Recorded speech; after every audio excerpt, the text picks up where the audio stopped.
Daniel Norman, Hello.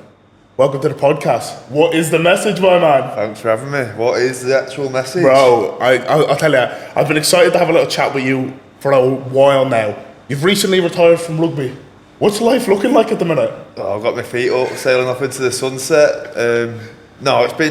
Rugby's been a big chapter in my life, but I was ready for that next step. I'm just enjoying having a bit of time back to myself. I mean, you end up filling that time with something else, so you don't kind of get that time back, you just fill it. But no, I mean, definitely enjoying not getting flogged in the cold conditions like you boys are getting right now. I wake up, dressing gown on my laptop, but nah, how are you finding pre-season? Pre-season has been minging. It's been a tough one this year, to be fair. Bit more of like a full-time environment at Bradford. Yeah. Like we've been going hard. We've been running a Bronco every Wednesday. I bet you don't miss that. You don't need that. Do you miss it? Is there any part of you, when you're looking at the lads, like obviously you're good mates with a few of the boys, I'm sure still at Saints and Lee. Is there any part of you that's going, oh, I really miss that? You know what? Not one bit. Not one bit. I mean, it's been soon for me. Like, I've only just retired, so maybe in a few months' time I might start feeling something like that. But no, I mean, just enjoying the time back to myself, and just like I said, not enjoying getting flogged, not enjoying sore body, the mental roller coaster, running into brick walls. I'm not missing any of that. I miss the boys and stuff, and I miss the crack you have. But yeah, I'm just that focused on like the business and just the next chapter of my life, really. So I'm just looking forward to progressing in that aspect. And yeah, I mean, I've still got like physique goals, training goals. Like I'm not just stopped training. Like I've just gone down a different avenue. Do you know what I mean? So Yeah, absolutely. And I suppose, well, I know this, but the business was a big side of your reason for retirement, wasn't it? You have your own business. Do you want to tell us a little bit about that? Because a lot of people don't realise that us rugby players, we don't just sail off into the sunset like the footballers or other athletes and then put our feet up for the rest of our careers. Do you know what I mean? You were obviously building a business while you were playing, and then eventually like you've scaled it and it's grown a lot to the point that you probably came to a little bit of a crossroads with your career and with rugby. And what has that been like for yourself? And tell everyone who doesn't know what Forged Physique is. yeah, so that's it. So I played rugby professionally for 10 years, but then I'll take you on the whole story of it basically. So I started at Widnes with Widnes Vikings. That's where I came through at, and then made my debut with Widnes, and then I moved to London. And then when I was down in London, coach down there, well, one of the assistant coaches, Jamie Langley, great fella, I don't know if you know him. He kind of just said we were having a chat about something, and he was just saying like I'm inspiring people around me, and I never really thought of things that way before. Like he said, like the impact was having like the way I treat my body and the way I prepared for training and the way I ate and stuff. He said you're having a big impact on players around you, and I didn't even realise it at the time, and that kind of just started firing some messages in my head. Like, all right, it kind of opened a few like ideas to me. Anyway, played with London, and then I signed with St Helens, and lockdown happened, and then I had that big chunk of time where I was basically, we couldn't do anything, so everyone was just doing their own training, doing their own thing, and I was doing that throughout the whole of lockdown. And then I was just, you watch all these people on YouTube, like Mike Thurston's and all these different people, and there was one video he put on, and it was just about basically getting different incomes coming in, not just relying on one income, and that kind of set the fuse off in my head. And I was like, right, I've got a big passion for training, and I've got some knowledge around it, and I'm already inspiring other people, and I was helping my mates out at the time anyway. People would ask me questions about getting in shape and stuff, and I'd just help them out. I was like, through lockdown, I was training my girlfriend, and I was training like my stepdad and stuff, you know, like just in person, like at my house and stuff. Yeah. And I was kind of just getting all that sort of experience that way. And then I was like, right, I've got this passion for helping people. How can I do this on a bigger scale? and help as many people as possible, and also make another revenue from it. And then that's where I started online coaching. Most people know how online coaching works nowadays. I mean, it's basically getting you from where you are now to where you want to be in the future, creating the best version of yourself, and you're doing that through obviously personalised training programs, diet plans, weekly check-ins, full support, all that sort of stuff. And then I started my own online coaching business. It was called DN Coaching at the time. That was 4 years ago in lockdown, and I did that it was DN Coaching for a year and a half to 2 years, and then I was just scaling it, like you said. We was back to rugby, so I was doing the both alongside each other, and I was just gradually building and gaining knowledge, getting different transformations off different people, working with all different sorts of people, doing courses, investing in seminars, and doing all this sort of stuff, just trying to gain as much experience and knowledge as I could, whilst obviously doing it alongside rugby. And then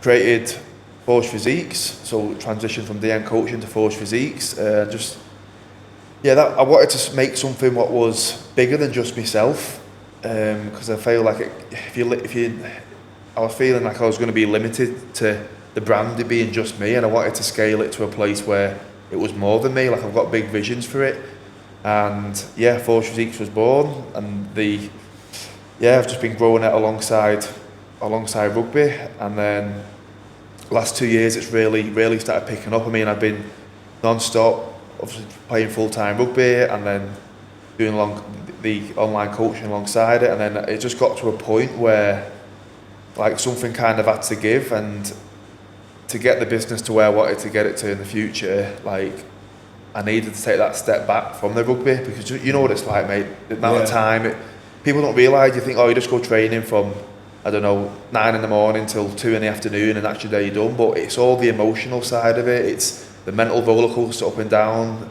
during the weeks, like, it's literally is a 24/7 job, as you know yourself, and so in order to me to scale Forged Physiques to where I wanted to get it to, I need to take that time back, to give the time back to myself, to give myself the mental clarity, and then that's what I've done, and you're in the first chapter of it. Mate, how exciting is that? And firstly, the passion bubbles out when you speak about it, mate. It's savage. It's savage. It's something that I really look up to. I think people don't realise how dedicated you are to your craft. I know you personally, but like, you are all in with it.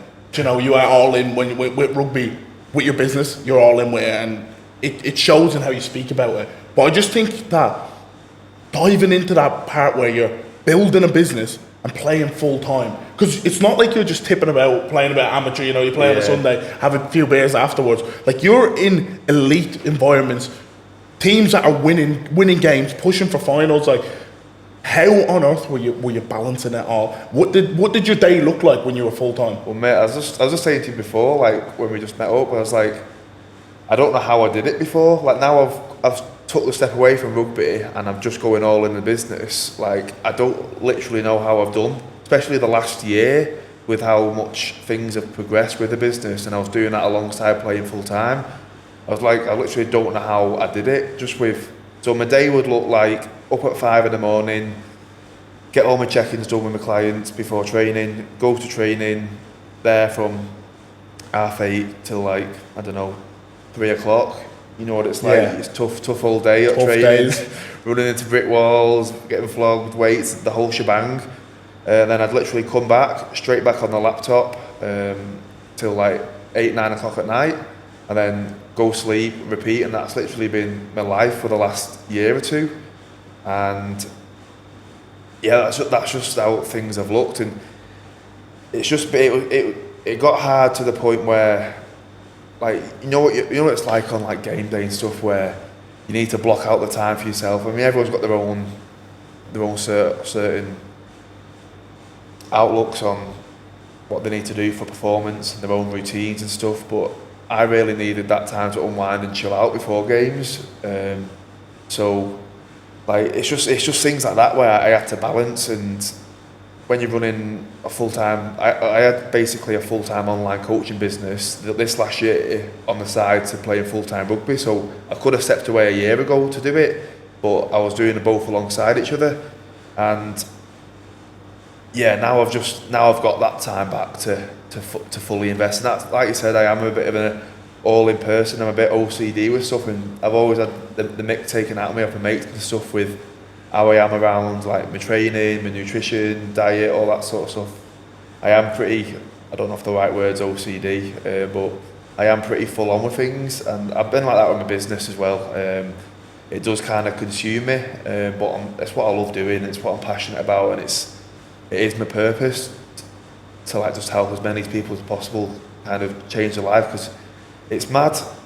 I was thinking this before. I posted a story on yesterday, just a message I received off one of my clients about the impact I'd had on his life and stuff, and like sometimes you kind of do forget the impact you can have on people. Like you kind of just take your own life for granted and your own lifestyle for granted, but it is mad to see how much you can change someone's life, not just physically but mentally as well. Like you'll have experienced yourself because you do the same thing. And absolutely. Changing people's lives, isn't you? Literally changing people's outlook, their perspective, their whole life, physically and mentally. And that, like, you can't put a price on that, can you? You know, when you take a step back from, like you said, your daily routine, and which has been for the last 2 years, manic, you're training, you're doing your check-ins. When you actually take a step back and you like look at the timeline of one of your clients who you've had for a long time, and you go back to 6 months, and you go, wow, like, not that you're responsible, but you've had your impact on that. You've contributed to that journey for them, and they're messaging you something so positive. You go, Jesus, that makes it all worth it, doesn't it? You know what I mean? When someone says to you, the impact you've had on me has been like this, you go, wow, like it makes it all worth it. Then you go, geez, like that was insane. That was insane. So that obviously led you to coming to the decision of retirement. How hard was that? Even though you have a full-time business, it's still not an easy decision, is it? Because you're young, you're in your prime as an athlete, like you're peaking at the minute, but you had to make that decision in order to, I suppose, impact more people and give the best value to your clients. You had to make that decision. How hard was that to actually come and you say, you know what, I'm hanging up the boots, I've done this for like 10 years. How hard was it? Yeah, well, like you said, it was very hard, and it wasn't something that came about all of a sudden. Like, it was something I'd been umming and ahhing for a while, just because I knew what it would take to get the business to where I wanted to get it to. And like you said, you just touched on the value you'll be able to give your clients and the service you're able to provide.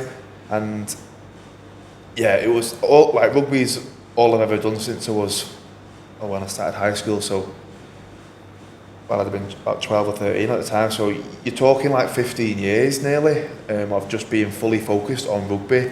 It's been my life to my lifelong ambition to like make it professional and do all that sort of stuff, what I've gone on to do with rugby. So it's been the massive chapter in my life.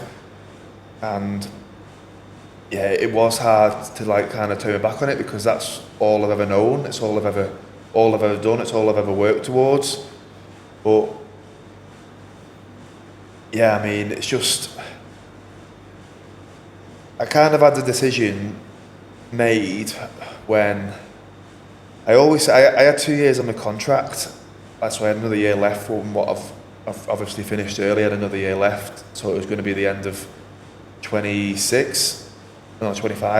Losing track of day. Yeah, it's going through quick, isn't it? Yeah, but I mean, that was me. I was gonna do it then at the end of my contract, and I mean, it was just getting to a point where I was starting to lose the sort of enjoyment I once had with rugby, and I mean, it's not a sport you can be playing where you can. I'm not saying I was going into it half-hearted, but the same sort of passion wasn't quite there as what it was before. Yeah.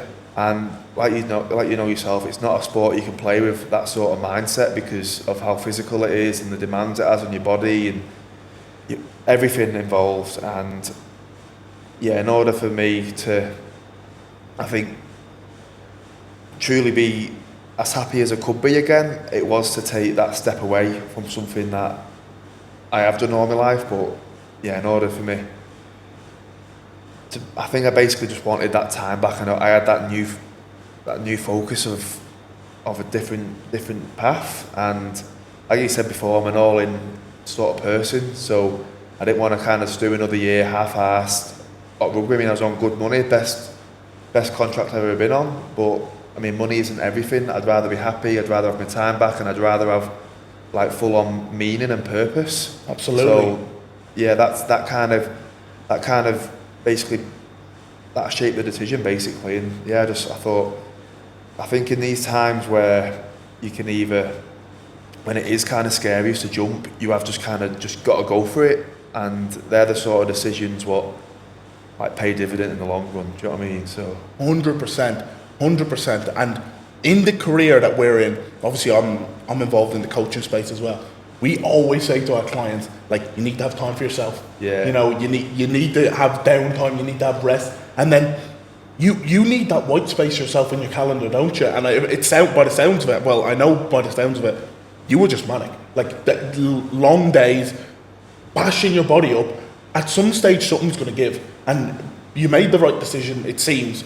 Inevitably, you'll know 5 years down the line when hopefully the business grows. But I think you can't put a price on that bit of time for mental clarity, that bit of time to focus on what you're doing, and that little bit more time for yourself, because it's not like you've retired to let yourself go and to go party or to do you know what I mean? You've retired just to give yourself that little bit more room. And it's needed. It's needed when you're trying to grow a business, when you're trying to be creative, when you're trying to provide value, when you're trying to support a lot of other people emotionally as well. If you don't have that time for yourself, eventually something's going to give. And like you said, in the sport that we're in, as ruthless as rugby league, it's the schedule's manic. You're playing game after game after game.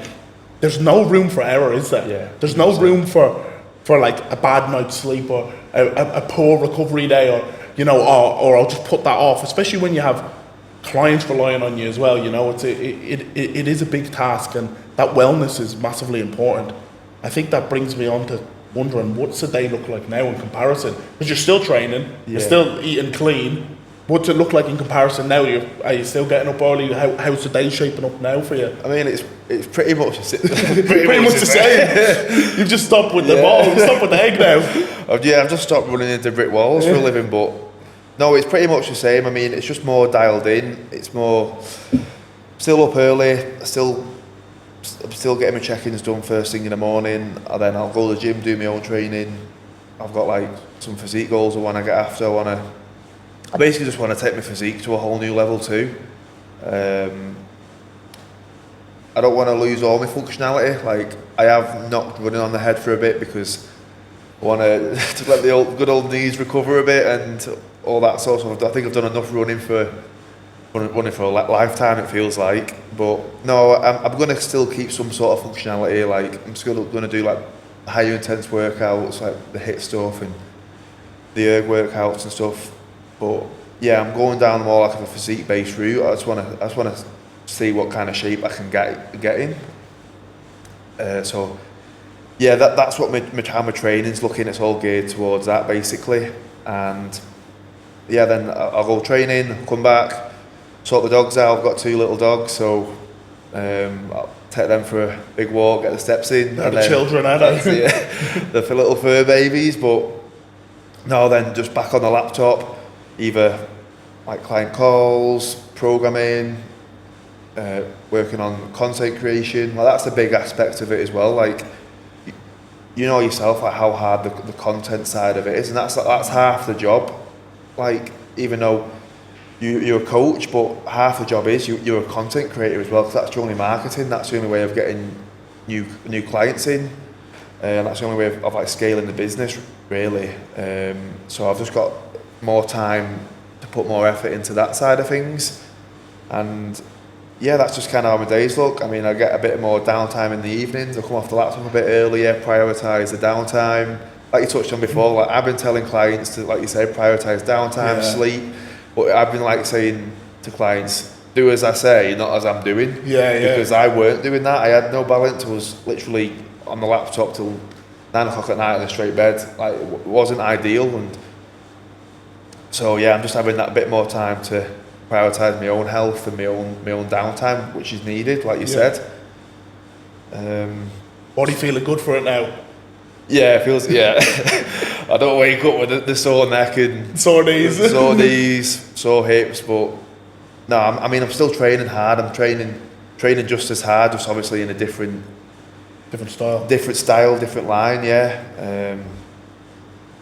So how's that line up a little bit? So obviously I know this, but other people may not know this. Like, the way we train for rugby is not to train aesthetically, and you're looking ripped at the minute. You're looking great, but what does that different? I'm guessing you're not doing heavy sled pushes. Well, I know for a fact you're not doing heavy sled pushes, you know. But for people who don't know about that style of training, like as rugby players, we're focusing a lot on compounds. Like, we're bashing the body in the gym to get us very robust. But that's not really optimal for building muscle. So how does that, from the expert's perspective, how does that change? And how do you move through the gears in terms of your training and creating a plan for yourself? Or you're being coached now, aren't you? Yeah, I'm being coached now. But yeah, in terms of the difference, like you said, it's more compounds at rugby. You're training to perform, not training to how you look. I mean, I've always had an appreciation for how I looked. Like, I was always on the mindset of look good, feel good, perform good. Yeah. So I try and get a fine balance of both. But yeah, now obviously with rugby, trying to move heavyweight quick. Yeah, you need to be able to move it quick for long periods of time as well, in intense bursts. But now I'm just going like more down the hypertrophy route. So literally just like slow movement, slow and controlled, higher rep ranges, pushing to failure. Never like hitting below 6 reps. So that's like the lowest I'll go. Whereas in rugby, sometimes you're doing 3 reps, 1 rep, 5 reps. You never much go above that. So no, obviously that's kind of how training's looking. And in terms of cardio, like obviously with rugby, you're doing conditioning, you're doing wrestling, you're doing all these different sorts of forms of output. Like now I'm just doing like low intensity, steady state cardio, so I'm just ticking over on a treadmill, just burning calories, not eating into my recovery as much, so I can put more into my weights. Yeah. And in like the aspect of gaining as much muscle as possible. I'm still keeping in some conditioning, like I mentioned before, the HIIT type sessions. Got one of them in of the week at the minute on the Saturday. I mean, I don't enjoy them sessions, but I thought I want to keep some sort of functionality. I don't want to become too much of a big stiff idiot. Like, I want to keep some sort of movement in me, and I think it's good as well because, like I said, you don't enjoy them type of workouts when you're doing it, but it's more so the mindset side of things. I don't want to get too comfortable. I want something where I'm kind of going in on the weekend dreading to do sort of thing. I think it's good to keep that sort of challenge in just mentally. And like, you feel mint after them sort of workouts anyway. When you really push yourself, it is a different feeling, like you said. So I'm still keeping some of that in, more just so for a mental aspect, but yeah, not to become too stiff either. too big, too large. And do you think that mentality, business-wise, life-wise, do you think that's come from your rugby playing career? Because, like, I think for me, the moment when I said this man is like, he's all in, is we're on World Cup. You had an Ultraflex membership when we were on World Cup, so all of us would go to the gym. We do field, we do gym, and we'd all like go into Leeds, go around the town, and you get in your car and you drive to Ultraflex, and you get an additional session in like post field and gym. So like, do you think that mentality, that all in, that intensity has come from the years of being in a professional rugby system? Do you think that, or do you just think that's innately you? I think it's probably a bit of both. Like, I mean, I've always, like, my parents were like heavily into fitness, and my dad, like, especially, he's worse than me, like with his training and diet and stuff. So I've kind of been brought up seeing that, and then when I kind of, firstly I was playing football and I realised I was no good at that, but then when I got introduced to rugby and I was semi alright at it, and I was like, right, well, this is it now, all in. And then with rugby, like, the values you pick up from that, like the resilience, the discipline, like pushing yourself further than you think you'd ever be able to go. I think that's just carried over, and I think I've seen now, because I've never been like the most gifted technically, but like my game has always been based off like hard work and doing the little things. Do you know what I mean? So, and I've seen how far doing that sort of stuff can take you. Like that's basically what my career's been built off. And as I've seen the progress of that, I think that's just correlated into my life with business and stuff. I think it is literally down to the consistency, the 1%ers, the discipline, the resilience, and just always pushing for more. I think that's just correlated, and then that's just what my values are. That's what basically got me to where I am now today, I think. Yeah, absolutely. And it's not to brush over the career side of it either. Like, what a career you've had playing at an elite team like Saints, Ireland international, playing in a World Cup. What would you say your favourite moment was? Anything in particular? Ooh, that's a good question. And then a lot of success at Lee as well. Do you know, like, we're not not to go out, because I feel like people don't realise how good of a career you've had. Like, you've played at some top quality teams. Like, the environments have been absolutely savage, and you always say you surround yourself with winners, you become a winner. Do you know, you've been in great environments, played at quality teams. What would you say that the moment that you look back on and go, that was it? Like, that was a peak. I appreciate the kind words, but yeah, when you say it like that, it is sometimes like I do take it for granted the career and teams I've played in. But yeah, best moment. Curveball, that one, wasn't it? Wow. Now it's hard to say one exact one. I mean, I've had a few key moments, like making my debut. That was like my professional debut. That was a big one, because that's something you work so hard for to get to that point. Yeah. You obviously experience that yourself, so you know what I mean. But that was a big one.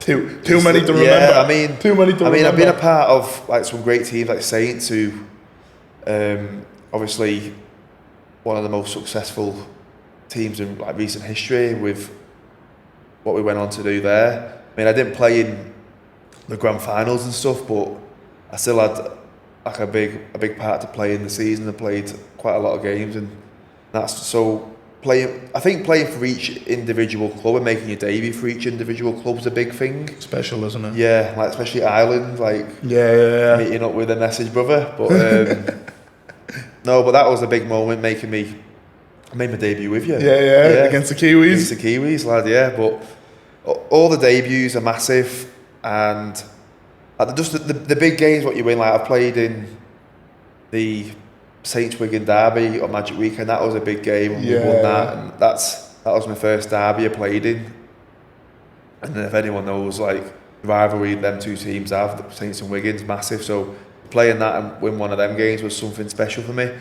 I also went to Australia with Saints we had the World Club Challenge tour. I mean, I didn't play in the World Club Challenge, but I played in the game against St George. That was good, playing against an NRL side. So that was a good key moment.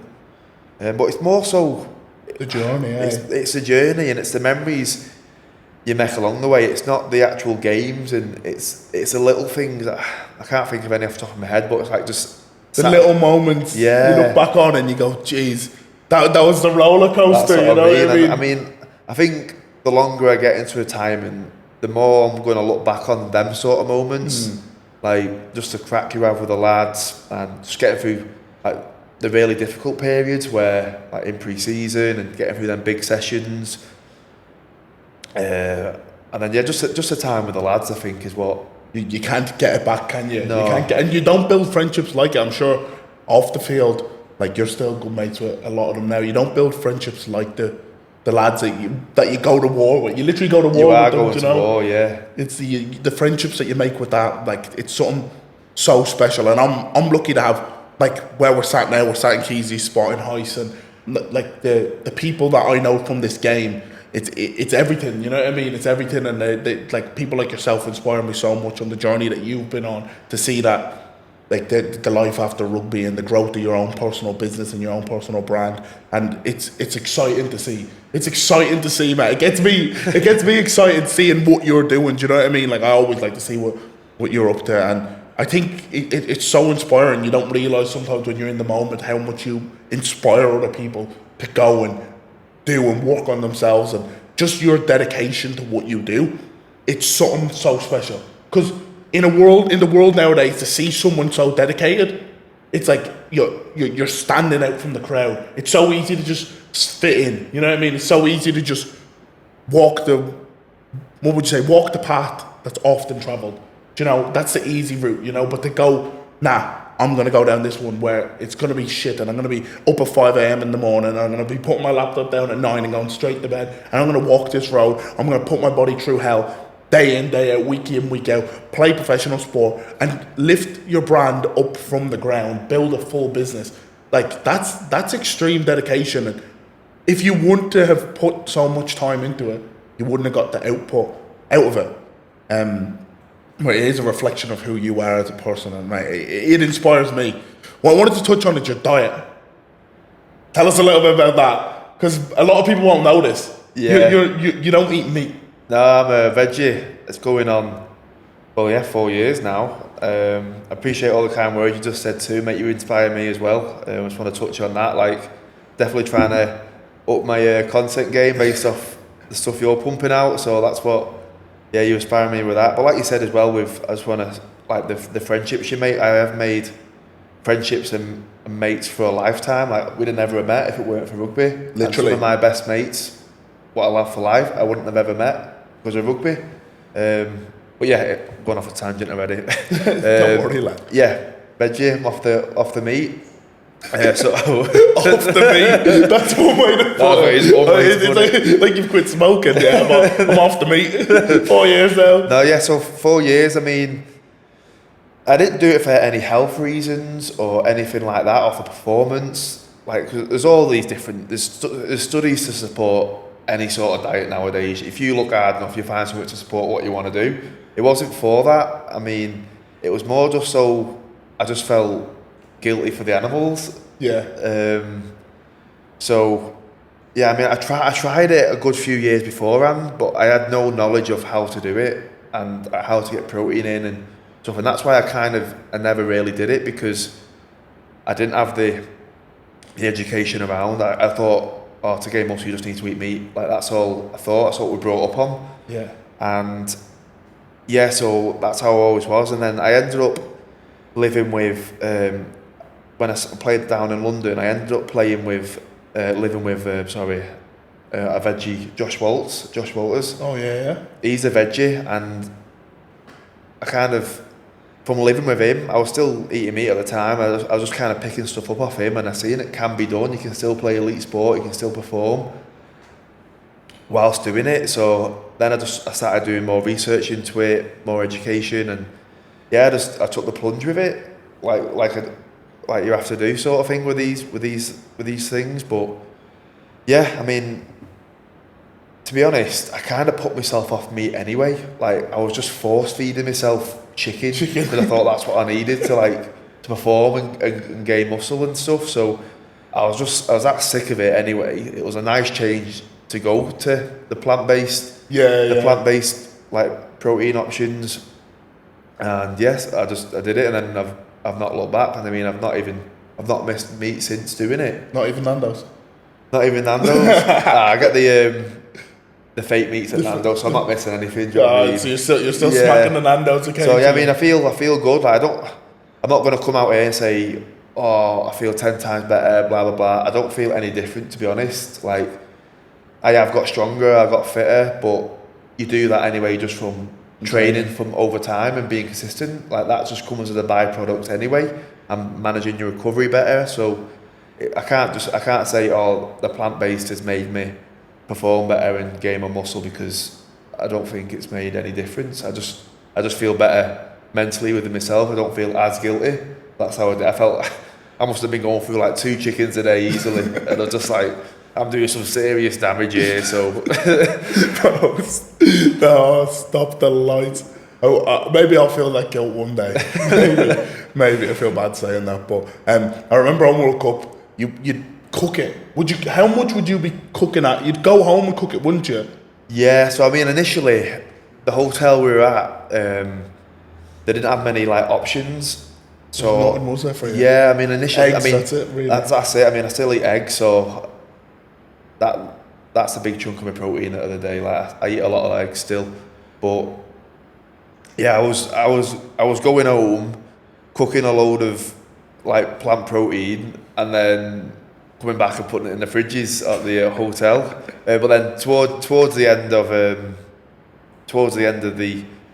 World Cup, the chefs started accommodating a bit more. And we started getting some good options, and mate, by the end of it, like, all you boys were fucking nicking my options. Like, I was going down to food and there was nothing left because all the lads had at it. Mate, the thing was though, like, by the end of it, there's something new there, you know, a little bit of vegetarian. Go on then, go on, whatever's happening, I'll have a bit of that.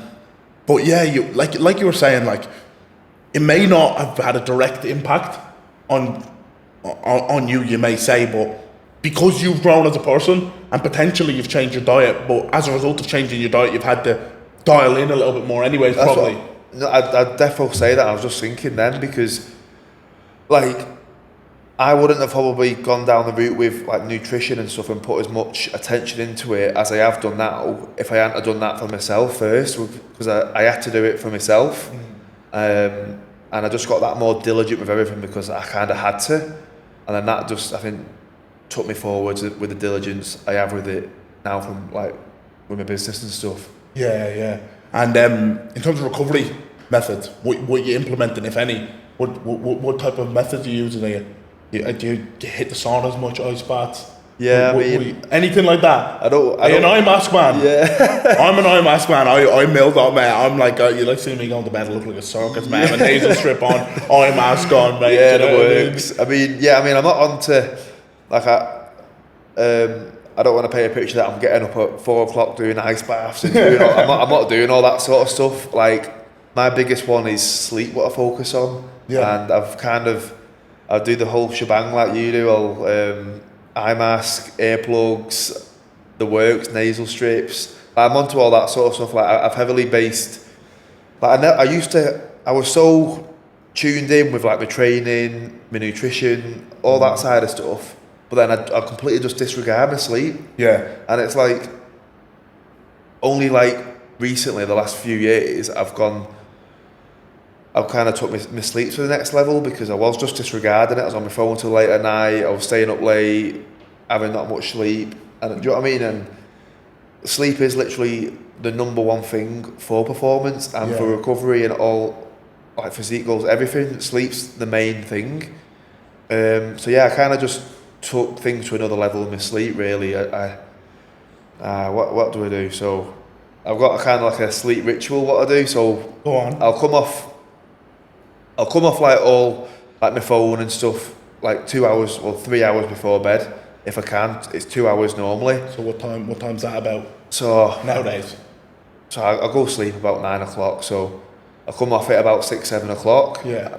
Blue light blocking glasses on. The old I'm on them. The Elton John glasses. I'm on them.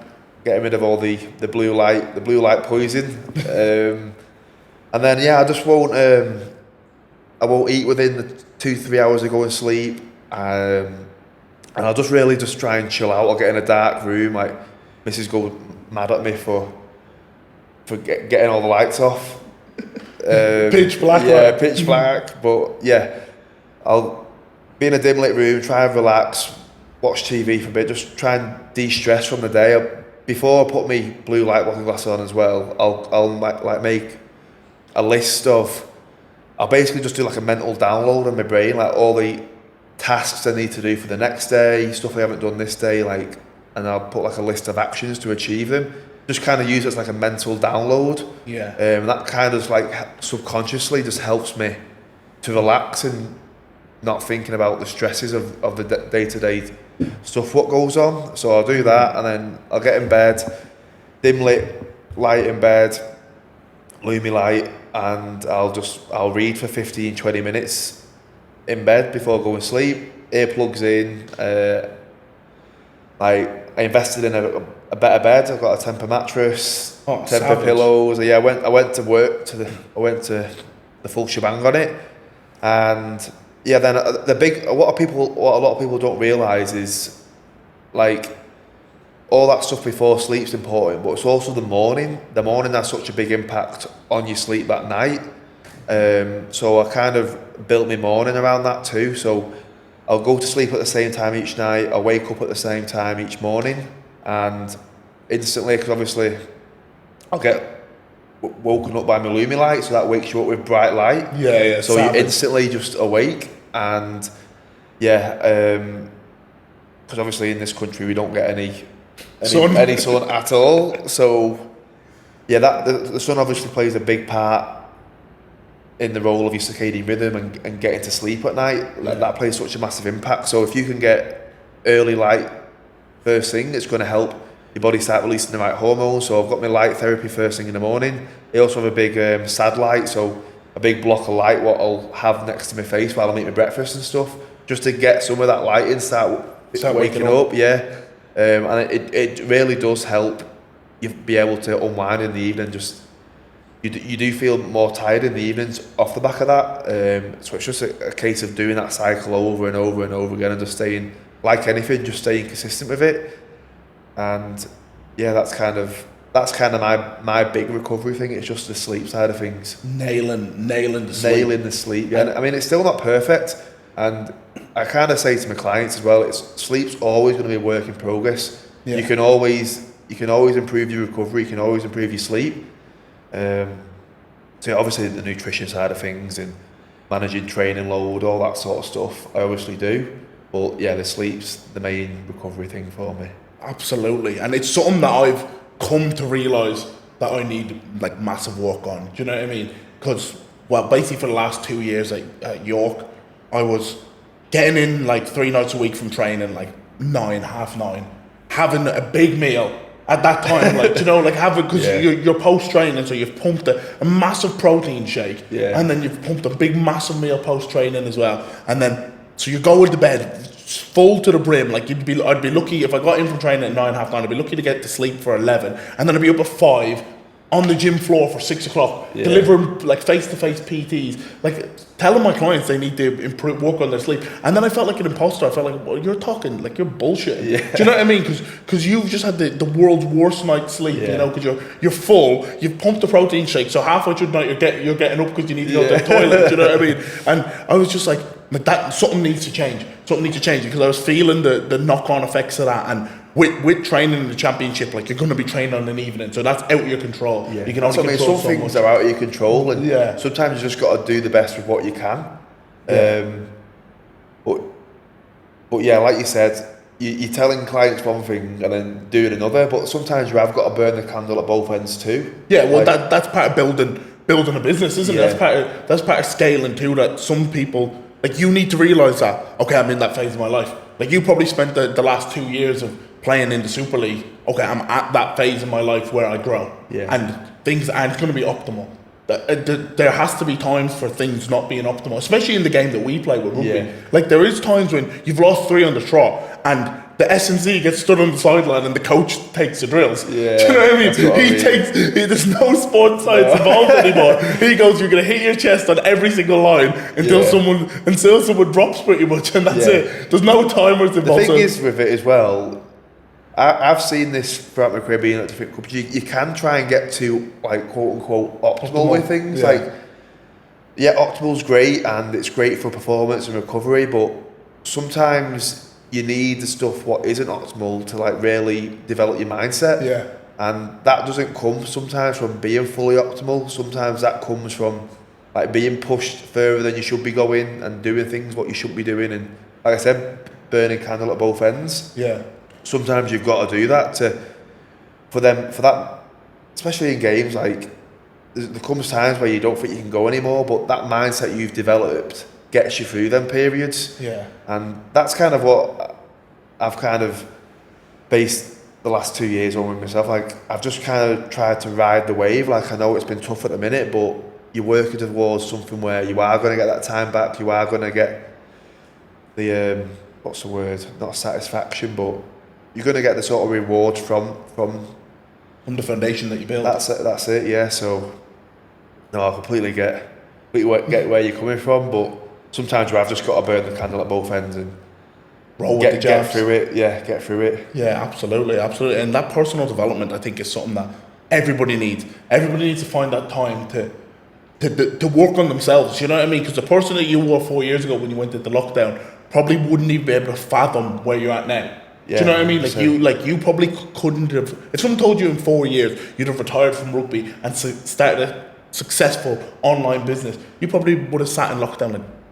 Like, do you know what I mean? You probably would have looked at them funny, but here you are. But that's just days and days and weeks of stacking wins and working on yourself.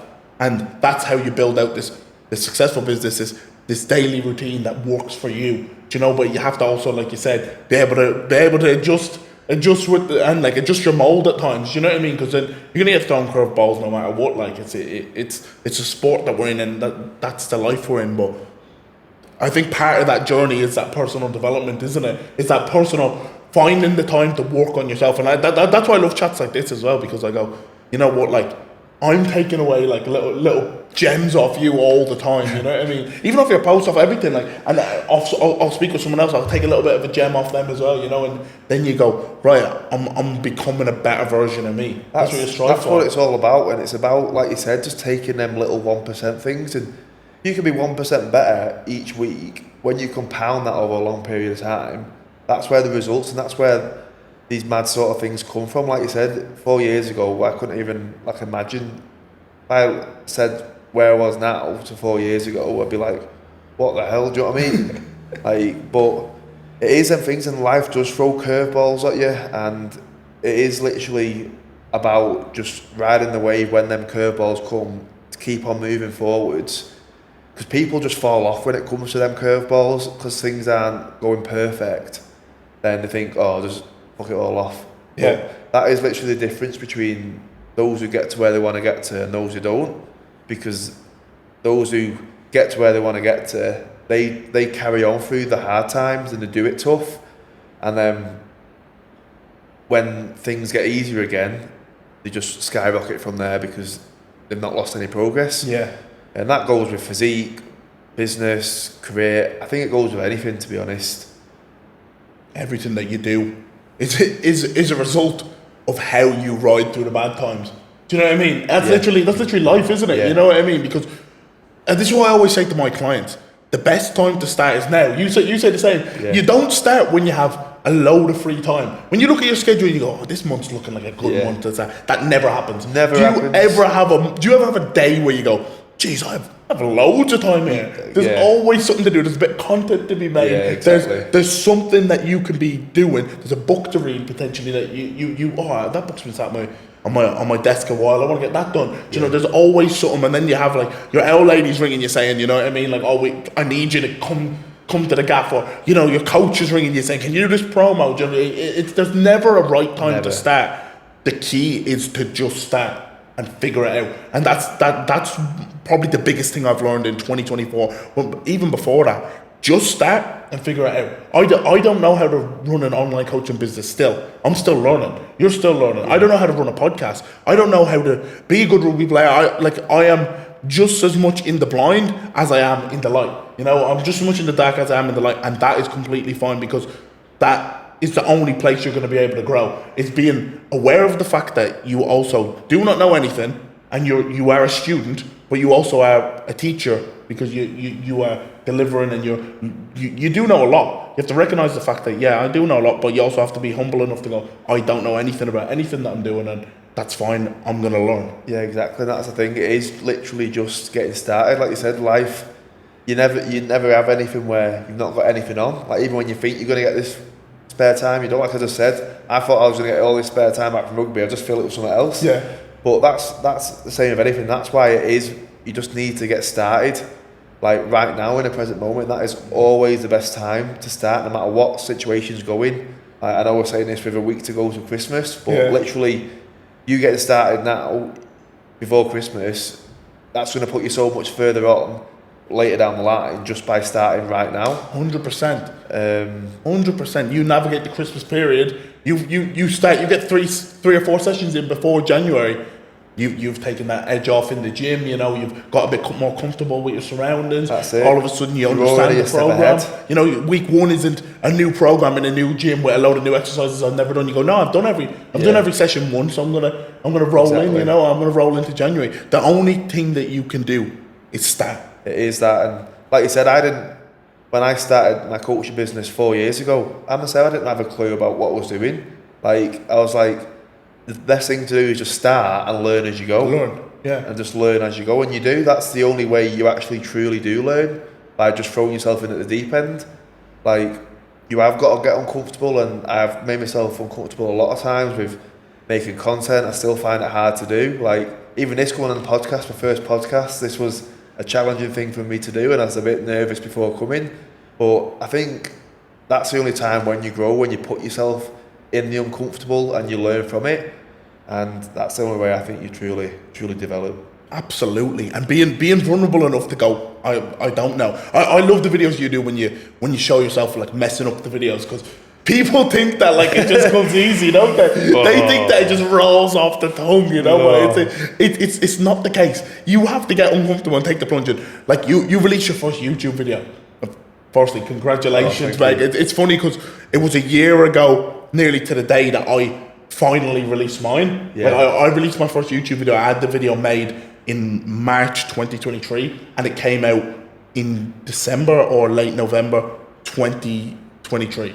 So I had it sat there. I had it sat there, and the boys were like it was a vlog of us in New York. Why haven't you dropped the video? Like, what's going on? I had every excuse under the sun. Yeah. And I think deep down it was just I needed to take the plunge. Yeah. And then I did. And they'd like, mate, I have 50 odd videos on my channel now. Do you know, I now have a second channel for the podcast. But what was that like, picking up the camera and actually vlogging? Because it's completely different to reels, isn't it? Completely different. And like you said, just being more off the cuff. And I had them nerves again. Like, so I had them nerves when I first started posting me talking on Instagram. I was really nervous to do that. I kind of just blamed rugby for it. I kind of like, I can't do it with the environment I'm in. I've got to come across as a certain thing, and I can't give too much things away. I just use it as an excuse because I wasn't comfortable doing it. Yeah. But I kind of did that with YouTube as well. And like, since I finished rugby, I was like, well, now I've literally got no excuse. And I kind of took inspiration from you off that, because you just whack the camera out, you're not arsed, but you seem like you're not arsed. Yeah. And you just whack it out and you do your thing. So I've just kind of tried to do that, to give people more value firstly in just like training and nutrition, to give free value, but also just to give people more insight into me and the business, so they can connect with me on a deeper level. Side. That's it. So yeah, it was nervous.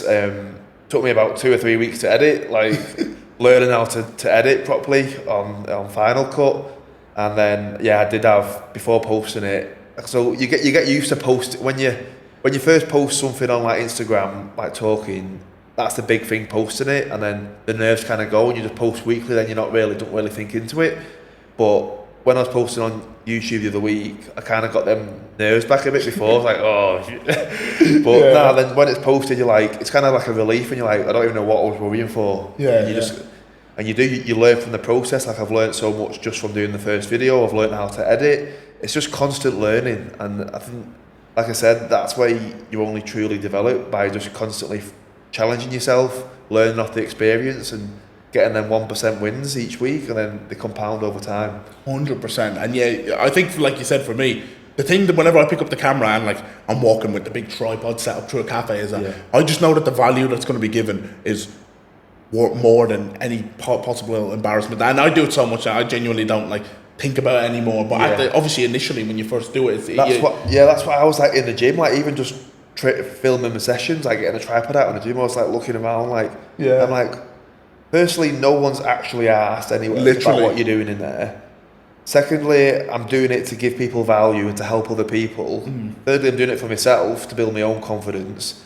And I don't know what the fourth one is, but it's just like, why am I gonna, also it's for the business, and why am I gonna let potentially someone's opinions of me, who I don't even know, impact my career, my business, and where I want to get to. Absolutely. And I just kind of, probably a wrong way to think of it, but I just kind of think of like a fuck them mentality with it, and like fuck 'em, like whoever's gonna judge you, they're not the type of people that you want in your circle anyway. Exactly. Do you know what I mean? So yeah. So it is literally just taking the plunge of anything in it. Yeah, 100%, and overcoming that barrier, like you said, with rugby. Like obviously, when you started posting reels and that, like that's a big one, isn't it? Yeah. That's a big one because like, well, after your first one, you go into training, you get hammered. Yeah. You're getting out. Like I remember, I made like a Cajun chicken pasta video, and I was like, the goat Cajun chicken pasta. I think I remember that. And for weeks it was just the goat Cajun chicken pasta. That was all I heard for weeks. But then the lads get over it, and that's what you do then. Yeah, that becomes the who you thing do. Is, even if you did something amazing, you get the piss taken out of you. Yeah. It's just the environment you're in, and that's how the environment is with rugby. And it's kind of old school, and it's good. That's what the crack's That's what like. it's about, isn't it? But yeah, they're not doing it to be mean or anything. They're just doing it to have a laugh. Like I was the same. You get a few like people taking a mick and joking, but everyone's really dead supportive. And when they actually speak to you face to face on a deeper level,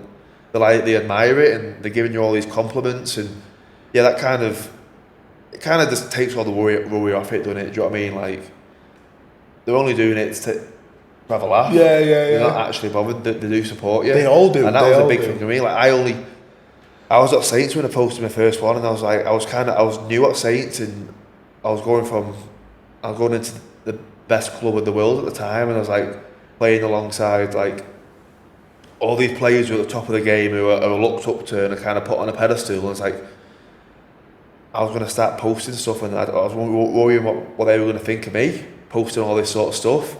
And I had nothing but like support off them. Do you know what I mean? Everyone was dead good about it. Obviously, they thought they're making stuff, but they were all dead supportive, and they all just wanted to jump on and help as much as they could, and that's what they did. So I was grateful for being in that environment for when I started posting all that stuff, because if I kind of got a different reaction, it might have put me off it, and I might have like just threw everything away and think I'm not doing that. I'll just stay in my lane, play rugby, build myself up in that aspect. But because of the support I got off everyone there, I was like, yeah, this is what I need to do. Savage. And then now off the back of that, like I see you have a lot of rugby lads as your clients. I feel like I know from myself, and I feel like you're the man to go to for any rugby league player now. Like if they want coaching them, but it's true because you actually know how to manage your Super League pre-season, and then if they want coaching to get their, let's say, their body composition right, their nutrition right, or they just want to go, you know what, I'm going diabetes the off season, and I want to get an extra arm session in every week without tearing me biceps off playing. How do I go about it? Like you've positioned yourself as the man to do it because you literally live that life. Do you know what I mean? That, so it's savage. That's it. The thing is, like, that's kind of why I never had a coach myself during it, and I mean I would have, and there probably is coaches out there who can cater that, but I just don't. There's so much more to like just playing rugby than just like the training side of it. Like people don't understand like the mental side and the emotional side, what goes alongside that, and managing performance. And I kind of had to just develop that way of life myself, or alongside like physique goals and my performance, and I kind of just built my life around that. So that's why I'm probably attracting a lot of them people, because that's probably like my sort of niche, what isn't out there for people to sort of do, like you said.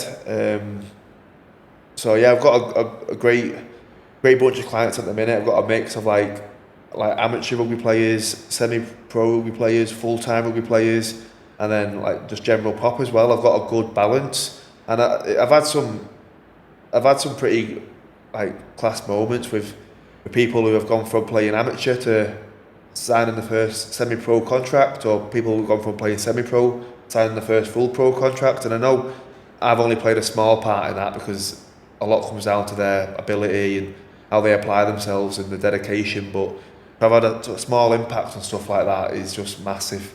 And it's the same sort of thing with like general pop, where we said it before about I've had like clients who have gone from being like severely overweight to being shredded and being the most confident they've ever been, and they've had clients who have gone from doing a job they don't like to applying for a job they'd never applied for before and getting it and living that life. So it's just good to see all the different impacts you can have on people. And I'm now starting to get clients who are aspiring online coaches themselves, and I'm really enjoying working with these guys now because I'm not only helping them develop their physiques and the lifestyle, but I'm helping them start their own business, and I'm helping them. And it's just mad. It's just mad to see that from where I started, that I'm now helping people, like mentoring not mentoring, but helping with their business and helping them get like their service to where it needs to be, and helping them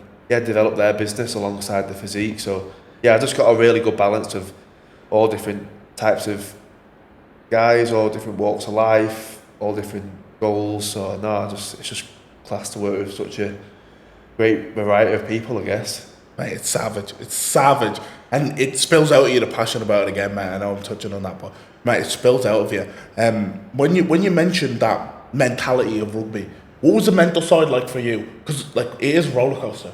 We go on a roller coaster for 28 odd rounds and a few cup rounds. You could be playing 30, 35 games in a season.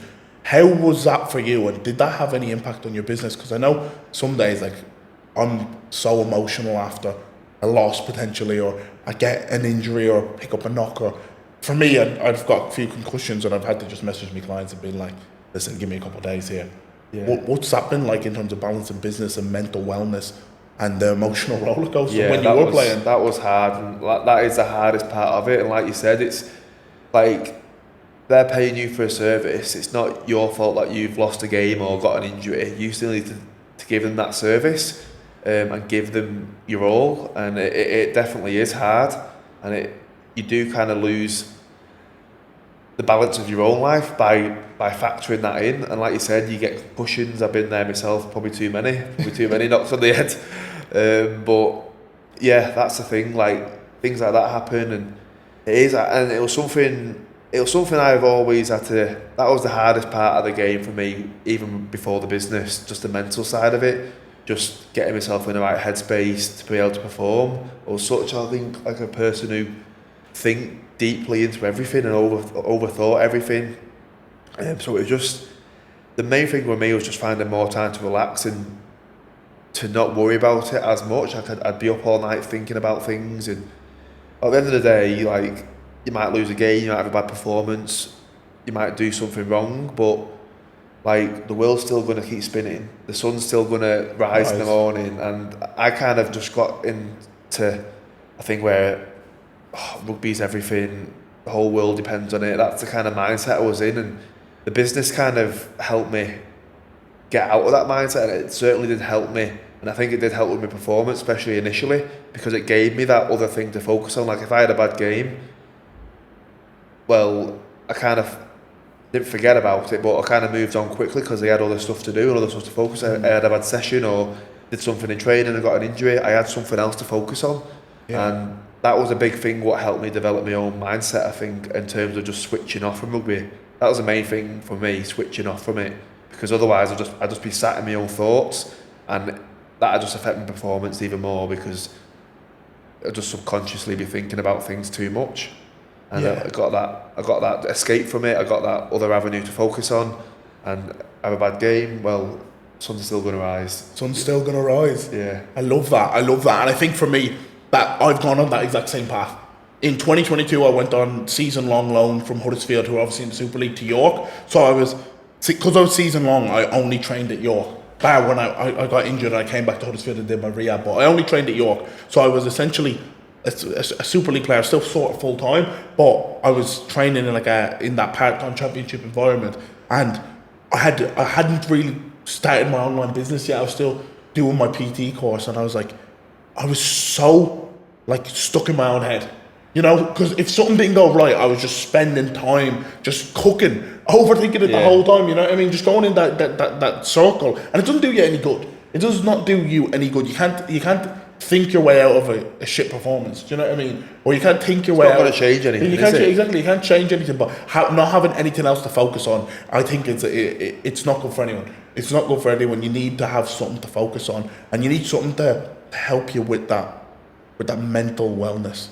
100%. It is the biggest part of it. Like your body will follow where your mind's at, and you can be performing like amazing in training, doing all these sorts of things, but if your mind's not in it and your head's not in the right spot, your body won't follow it.